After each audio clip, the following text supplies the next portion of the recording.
ప్రభు యేసుక్రీస్తు నామములో మీ అందరికీ వందనాలు తెలియజేస్తా ఉన్నాను. ఈ దినం దేవుడు వాగ్దానం యెషయా గ్రంథం నుంచి 43వ అధ్యాయం 18వ వచనం, ఇదిగో నేను ఒక నూతన క్రియ చేయుచున్నాను. ప్రియమైన దేవుని ప్రజలారా, దేవుడు అంటున్న మాట, నేను ఈ 2025 సంవత్సరంలో మీకు ఒక నూతన క్రియ చేయబోచున్నాను.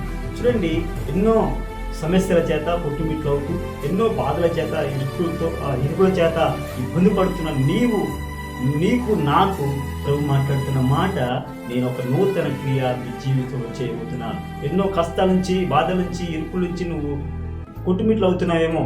ప్రభు అంటున్నాడు, నేను నీకు నూతన క్రియ చేయుచున్నాను. నువ్వు దేని కొరకు ఎదురు చూస్తున్నావు, నువ్వు దేని కొరకు కనిపెడుతున్నావు, అది నీకు నీ జీవితంలో కార్యాన్ని ప్రభు జరిగించబోతున్నాడు. ఈ నూతన సంవత్సరంలో ప్రభు నీతో మాట్లాడుతున్న మాట, నీ జీవితంలో ఒక నూతన క్రియ ప్రభు జరిగించబోతున్నాడు. ప్రభు మిమ్మల్ని దీవించును గాక. God bless you.